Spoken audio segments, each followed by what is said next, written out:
Welcome back to Booster Therapy and another episode of Commanding Presence. We're going to break down another deck, and this is absolutely another patron-sponsored deck. If you're a patron of the channel, we have a little area called Brett's Builds. Brett's, that's me if you didn't know I'm Brett. Where I build you a custom commander deck. You set the budget, you send me the cash, and I build a deck just for you. Hopefully something unique for you, different from what you already have. We do a little bit of back and forth before I start building, and then I make something fun. If you're wanting to be a part of this, you just have to be a patron of the channel. There's a link in the description below. You'll get access to our Discord and a lot of other really fun things that we're involved in. Also, subscribe, hit that thumbs up, ring the bell so you get notifications when the next Commanding Presence and other videos are coming out. And if you want to purchase this deck, the link in the description to TCG Player is our affiliate link. You'll actually have the deck preloaded. Otherwise, if you don't want to purchase the deck, but you're looking to purchase your own cards, please think about us if you can. There's an affiliate link, just a general one for you to click on. So, without further ado, the deck we're going to be working on today for our wonderful patron, Mr. Kyle, is Meren of Clan Nel Toth. So Meren is a 4-mana 3/4, 2 colorless, a black and a green. Whenever another creature you control dies, you get an experience counter. What I love about those is they can't be interacted with. It's so nice, they just stay forever. At the beginning of your end step, choose target creature card in your graveyard. If that card's converted mana cost is less than or equal to the number of experience counters you have, return it to the battlefield. Otherwise, put it in your hand. So worst case scenario, you're getting that card right back in your hand. And as usual, I'm not going to go through the mana base on this one. It's in the deck list. Feel free to check it out. Went pretty basic on this one for Gruul. A lot of the goodies are there, but we're working on a $200 budget with this one. So roughly $200 for this deck if you're purchasing it on TCG Player. Again, if you click the link on the deck list, it will bring you right to that spot. So first thing we'll talk about with this deck is ramp. First thing we have is Elves of Deep Shadow, just a nice little mana dork that helps us fix for our black mana. Next, we have Wild Growth, another 1 CMC mana ramp spell. I don't know why more people don't play this. It's a super inexpensive mana ramp card. It is harder to interact with than a creature is. I really like this. The Deathrite Shaman, because we're going to have a full graveyard, and hopefully our opponents will as well, and this just gives us tons of value. It ramps us if we need to for lands that are in the graveyard, but it also is somewhat of a finisher, making our opponents lose 2 life, helping us to gain life. Sky Shroud Claim. If you're going to play Explosive Vegetation, I feel like you should just play this because it can grab things like Overgrown Tomb in this case, and they don't have to come into play tapped. Cultivate, one of the standard mana ramp spells of every green deck, getting 2 lands, 2 basics, 1 into play, 1 into hand. Spring Bloom Druid, because we would love to see this guy die ultimately, but he is somewhat of a hero creature. When he comes into play, you sack a land, and then you get 2 basic lands. Also works well, Deathrite Shaman to put lands in the graveyard. Sakura Tribe Elder, another one that sacrifices to get a land so it can give us those experience counters if Meren is on the battlefield, but is otherwise just a very efficient little mana finder for us. Not really a mana dork. Arcane Signet, because what would a commander deck be at this point without an Arcane Signet? You couldn't tell me a reason to not have this one in there. It is perfect mana ramp no matter what color. And of course, the beautiful Soul Ring, one of the best mana ramp spells in Commander in Magic. It's just real good. Next up, we're going to go through a few of our sack outlets because we need ways to sacrifice creatures for so many reasons. Some of them are for combos that we'll review in the end, but also we need to tick up our experience counters. First one we have is Vraska, Golgari Queen. So we can upper 2 to sacrifice another permanent, and if we do, we gain a life and draw a card, so just a ton of value off that.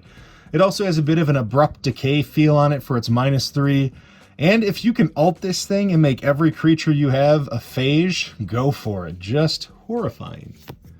Altar of Dementia, a great sack outlet, also one that fills up our graveyard, which for us is a very positive thing. Our graveyard is essentially an extension of our hand for our creatures anyways, and there are a lot of creatures in this deck, I believe 39 total counting Meren, so we have a heavy creature deck, and Altar of Dementia just helps us fill that graveyard up. Ultimately, too, this can be infinite combo piece with milling your opponents, and we'll talk about the combos in a little bit.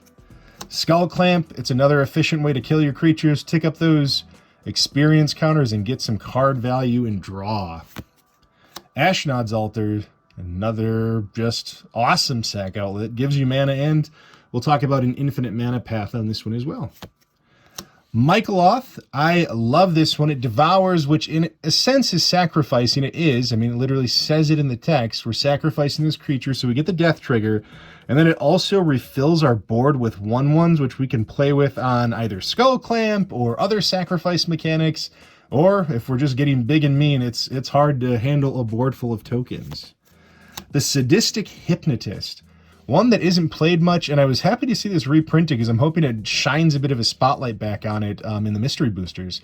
This is a great way to sacrifice a creature and just mess with your opponent's hands. Getting to make them discard 2 cards for every creature you sacrifice, which again is something you want to do with Meren. This is just really good. The Woe Strider, one of our newest ones, and I love being able to sack a creature and get the scry one. I also love the escape with this. Just another way to pull out of the graveyard if we need to. I mean, we're going to be filling it up with Altar of Dementia. That's not all going to be creatures. We can escape with something like this and just get a little bit more value off of it. Priest of Forgotten Gods. This sacrifices 2 of your creatures. Any number of target players each lose 2 life. Sacrifice a creature. You get 2 mana and you draw a card. I don't think I need to explain why that is so valuable. That's a lot for sacrificing 2 creatures. Sidisi Undead Vizier, another great way to exploit or sacrifice your creatures to tutor up any card that you would need and give you a body in the meantime. Also a Death Touch one at that, so just a powerful card. And we have the Yavimaya Elder. This functions somewhat as a mana ramp spell in a sense. At least it fills that land back up so you don't miss a land drop. You're also sacrificing it to get the Meren trigger if it's on to play, and you draw off of it. So again, just a really good, efficient card for our Meren deck. One that we're not sad if we're bringing it back with Meren and then re-sacrificing it just to get value off of card draw, get value off of experience counters growing, really everything. So next we have a few of our payoffs with a few more sacrifice creatures. So we're going to go over how we benefit from those deaths and how we hurt our opponents. So, a few more sack creatures. We got the Plague Crafter, a great one that when it comes into play, you sacrifice a creature, preferably itself, so you can get it back with Meren. All your opponents do that to either a creature or Planeswalker, and if they can't, they discard a card.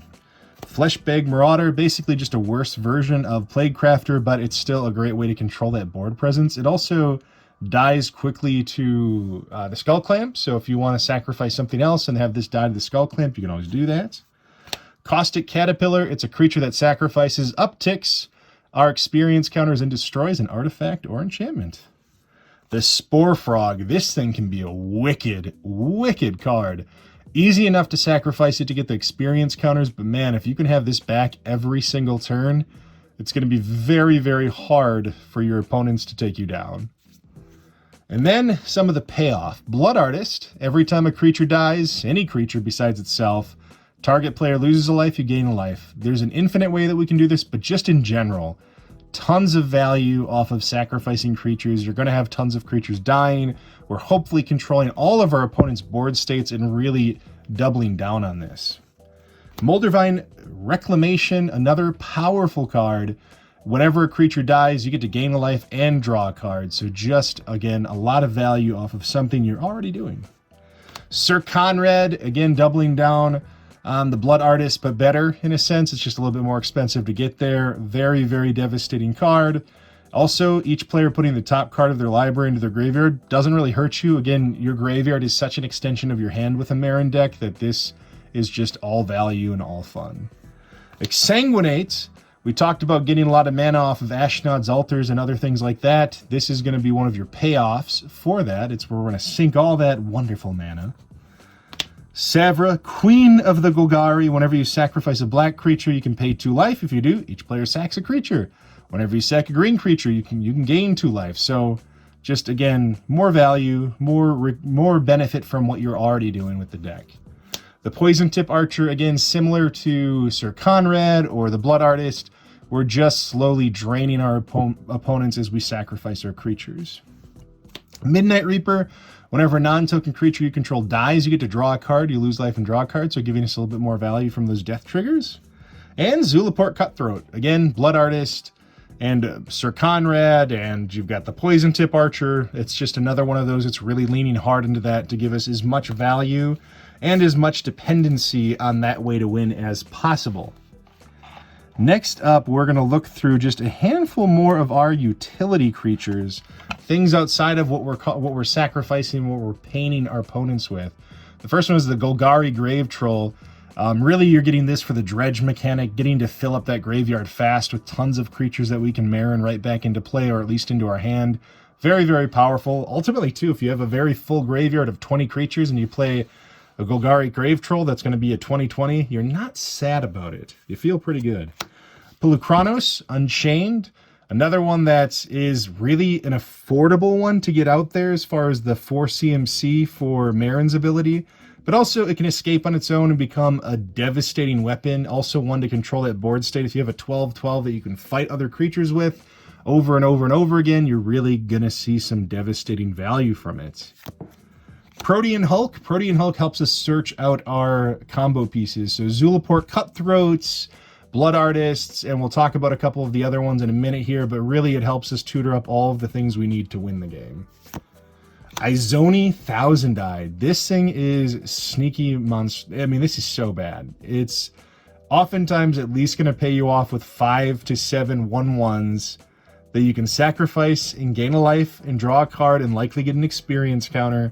It also works really, really well with your Skull Clamp and other ways to just dig through your deck and get the answers you're looking for to win the game. The Underrealm Lich, again, a lot of value off your card draw, filling up your graveyard, which again is that extension of your hand. It's just a really powerful card for this deck. Shriekmaw, another nice utility card. We can evoke it and let it go to the graveyard. We can evoke out of the graveyard because it's an alternate casting cost, but also it's when it ETBs, so when we're getting it back with Meren, it's just that much more powerful.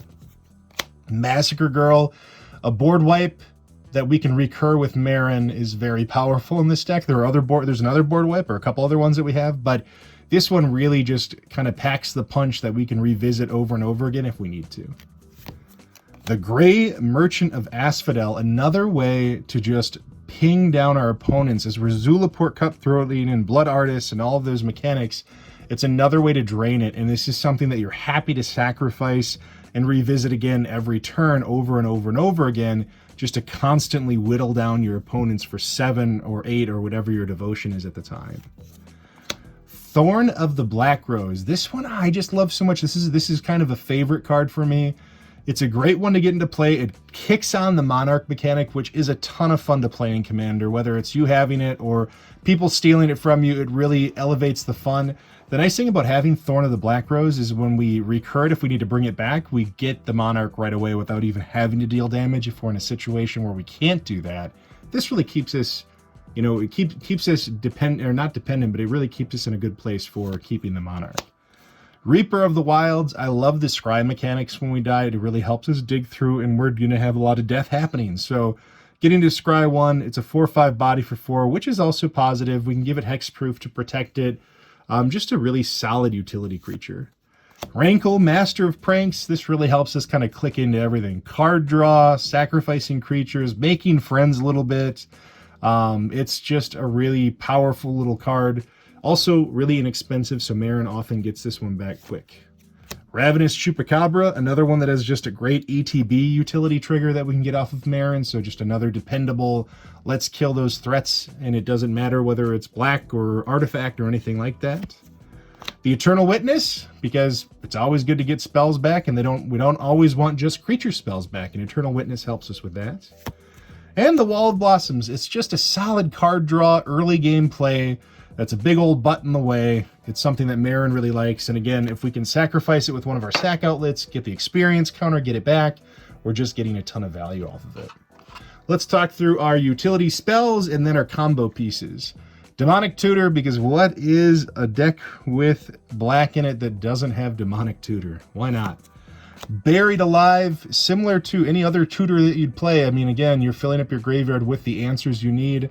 You could just even put some of your best utility creatures in there early on, whether it's Wall of Blossoms to draw cards or the Spore Frog to buy you a little bit more time. It really helps you fill up exactly what you need at the time. Entomb, similar to Buried Alive, just getting you that one card, and it has that beautiful Seb McKinnon art. Why not? Jared's Orders. This way you can search one card for your hand and one card for your grump. This just, again, giving you a lot of value and pushing you in the direction of what you want to do. Damnation, because it's such a sweet board wipe, and Kyle, you deserve it. Really wanted to give you something a little extra powerful there. With a $200 budget, we can really flex a little bit more on some of those great cards to have. Damnation is a really good one. Gaze of Granite. This one's to help us answer those Super Friends decks and the things that have just lots of rocks and otherwise. It's that, in my mind, I think it's that stronger version of Pernicious Deed, because Pernicious Deed is limited. It doesn't actually hit Planeswalkers. Gaze of Granite does. Casualties of War. Just a mean removal spell. So much utility on it. The other thing that's nice, it says choose one or more. So if somebody ultimately somehow sacrifices their creature, it doesn't necessarily counter the spell. The spell will still resolve. Putrefy. Just a nice little Golgari removal spell. Thrilling Encore. So one thing that I love with this is that we have a lot of death happening, but we're also controlling the board state with a lot of death as well. And Thrilling Encore doesn't just give you your creatures back that died that turn or went to the graveyard. It gives you all creatures. So if we have our, you'll see it soon, Dictate of Erebos or Grave Pact, and we're sacrificing our creatures, and if we had 7 or 8 or 10 different creatures die that turn that were non-token, and then we cast this at the end of the turn, it's devastating. I mean, you literally move the entire board state your way. Victimize, sacrifice 1, get 2 back. Just a lot of value for a graveyard that's full of goodies. The Golgari Germination. Whenever a non-token creature you control dies, it gives you a 1/1 Saproling. This is really to help generate off of Skull Clamp, but also give you more viable targets to block and buy time, or to sacrifice to give Meren those additional experience counters. Grave Pact, we just talked about this. Any deck that you're going to have a lot of death or you're working off your death triggers, Grave Pact is super essential. We're playing 2 colors, so the 3 black really shouldn't be too much of a problem with us. Some easy upgrades here, it's not in here, but Urborg and some of the lands that really help you balance this a bit more are really smart buys to make sure that this isn't an issue. Dictate of Erebos, a little bit easier to cast, a little bit more money. I mean, mana, whatever, same thing. And it has flash, so you can kind of surprise people with and go, "Whoo! Didn't see that coming." But Dictate of Erebos, similar to Grave Pact, just really, really impactful. Let's talk about the combos here, because boy, I love persisting in death and death persisting in Renata is the first part of it. So we get a Renata out whenever another creature enters the battlefield. It has a 1/1 counter on it. Malira, if Renata's not there, Malira reads you can't get poison counters, which is great. And your creatures can have -1/-1 counters placed on them, and creatures your opponents control lose Infect. So it's got a lot more to it, but really what we're looking off, the key piece here is the -1/-1 counter. And then we have 2 of our persist creatures. We have the Putrid Goblin and the Lesser Masticore. Both of these persist, which would put a -1/-1 counter on it. So if you have either Renata or Malira, and a Putrid Goblin and a Lesser Masticore, and any of your sack outlets, you can infinitely sack this. So whether it's Sadistic Hypnotist and making your opponents all discard every card they have in their hand, you can do it. Or if you've got Zulaport Cutthroat out, and you want to sack this and recur it and just ping them down infinite amount of times, you can do that. Or if you got Ashnod's Altar and you want infinite mana to put into that Exsanguinate, you can do that. So it's just giving you that little pinch of an out if you're otherwise not winning off the pure value of experience counters and graveyard fun. And that's it. That is the Meren deck with a $200 budget that we have built here today for our buddy, our patron Kyle, the guy who literally hung out with us for a solid 12 hours when we were streaming the Ikoria spoiler. So Kyle, I hope you have a lot of fun with this. I hope this gives you another way to play and really devastates your play group in the best of ways. Hopefully everybody has a lot of fun with this one. Until next time, this has been Booster Therapy with another episode of Commanding Presence. You all stay safe, stay healthy, and we love you.